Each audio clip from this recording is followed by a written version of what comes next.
are in Dundalk, Baltimore, and obviously at the Roudabush Yacht and Engine Works, which is where Gypsy Soul is having her work done in the off season.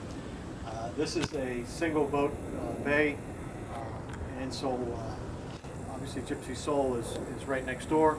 And once this boat comes out here in the next week or two, the mast will come down on Gypsy Soul, and she will go inside for the whole winter and have all the work done on her like we're getting ready to talk about. Okay, down below, actually not much to do because last season is when I did all the bottom work. So last season I had the bottom soda blasted, which gave it a nice flat surface to work with, and obviously took off all the paint, etc., and allowed me to identify any imperfections in the hull. And so I made those repairs after the hull dried out over the winter, and then I put 2 coats of epoxy barrier coat and another 2 coats of paint, and it all held up beautifully. So everything I use is from Blue Water Paints. They're out of New Jersey, and just an unbelievable company, great customer service, can't say enough about them. And their high copper content ablative paint, I think, is some of the best on the market, certainly the best I've used, and their price is a heck of a lot less than the Micron CSE by a good $40 a gallon. So highly recommend, 2 thumbs up for Blue Water Paints. Check them out. Both their epoxies are fantastic, and their high copper content paint is really good. So not much to do here. We'll do a light sanding and then throw 2 fresh coats on.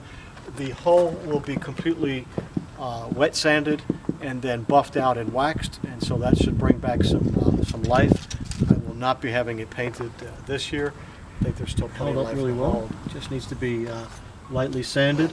And then of course these sacrificial zincs did their job, and they'll come off. I've got new ones already, both on the prop here on the end, and then of course on the shaft. These will come off and be replaced. And yeah, the prop will get a fresh coat of paint on there to hopefully keep some of the barnacles off. So that's it. Light sanding, a couple coats of paint, and a good buffing on the hull, and she'll be ready. And so once all the hardware is rebed, that should make it watertight. And then obviously the mast, being the biggest hole through the deck, will make sure that that's all watertight too, so that the new plywood doesn't rot out. Then we're going to repull the outside rings, the trim rings for all the ports.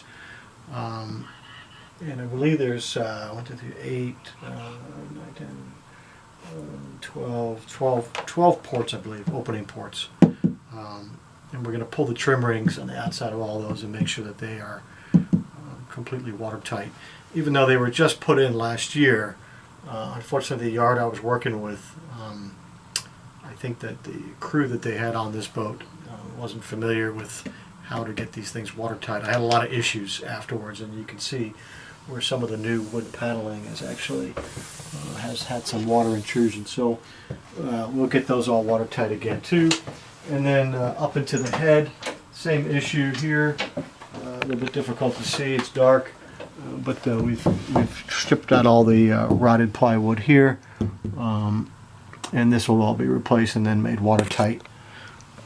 One of the other things I'm going to do in the off-season inside is I'm actually going to paint these teak veneer panels on both sides white.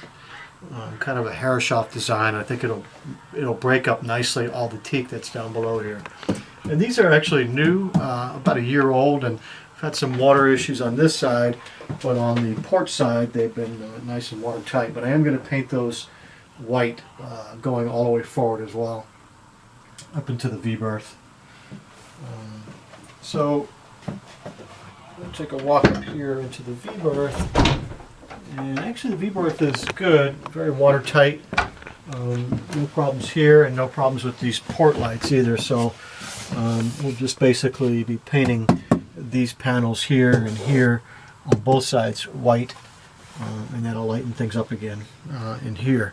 But other than that, no problems up here. We're not going to mess with the headliner here either, because it's all fine. So we're essentially just going to replace the headliner in the main salon here which obviously is the largest part of the boat. And so everything that's in the main salon area will be replaced, new headliner. And you can see the old headliner essentially was about a 1/4 inch of foam backing, and then on top of that is a very heavy vinyl. And this vinyl has done really well. I mean, it's 31 years old, so where it had leaked in, the foam was kind of moldy. So I just tore all that out, and we're going to tear it out here all the way to the back here, and then replace all this vinyl. And what's underneath the quarter berth is actually good. This is all watertight, and so no need to replace any of these areas back up in here. And that's going to be one of the main projects for the off season. So the idea again is to get the boat watertight, and then do some finishing touches on the inside, and then put it all back together. I'm also going to replace both of the water tanks. Again, 31 years old. They're original aluminum. They've got just a lot of calcification, and I think the port side has actually got a leak to it. But anyway, it's time to replace those. So they are underneath the settees on both sides. I'm going to have to remove these front panels and then get those tanks out, and then I'm going to replace them with plastic tanks, brand new. So, and then I've got some wiring to do. I cut out all the old lights. I've got new beautiful LED lights, and so I'm going to fix all the wiring, and then we're going to put once the boat's done, I'll put the new lights in, and it'll all be LED and looking beautiful. That's pretty much it down below. Let's go topside. We'll talk about the projects there. So here we are topside, and some of the projects that I've already discussed down below is we're going to rebed all of the deck hardware. So starting with the handholds on the deck, all these handholds will be removed and then replaced, and then rebed, obviously. Here I'm going to be installing a clutch, a dual rope clutch for the main sheet, and also for the boom fang. And then I've got a couple other small repairs to make. I'm going to replace the combing boxes as well, and then a new custom engine panel, which is all deteriorated, and then I got a new plastic Yanmar engine panel to go inside, so that all get replaced. In the off season, obviously, all the teak will be redone. We already talked about rebedding the port lights and these frames here on the outside. And then once everything is rebed and sealed and watertight, then the deck is going to get several coats of all grip fresh paint. So it should look beautiful. And then the other main thing that's going to happen up here is that both the boom and the mast will be removed and then completely stripped down, and then get a fresh coat of all grip as well. So that's going to look brand new. It should look beautiful. We'll check all the rigging and everything while it's all down. And then these hatch covers, both of them, while we're rebedding these hatches, I'll remove these covers and take them to have new plexiglass installed. These are all crazed and difficult to see out of, so we'll replace that with new covers. And that's pretty much it up top here. Again, the idea is watertight, and then refresh the boat. Again, 31 years old. I think she's done, it looks pretty good considering, but it's definitely time to rebed all the hardware and get her watertight, and then give her a fresh coat of paint. And then in the spring I will redo the cap rail, the teak cap rail all the way around, and it should look beautiful. One of the unique things I plan on doing with these handrails is that obviously these are original teak. I'm going to be replacing these with exact replicas of a material called plastique, and it'll look almost exactly the same as teak, same coloring, etc., except it's made from a starboard material.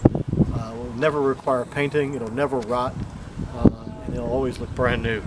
And so both the handrails and the eyebrow, this little trim piece here, will be replaced with a plastic material, and so that'll prevent me of having to ever deal with restaining these or sanding them, etc. And they'll always look brand new.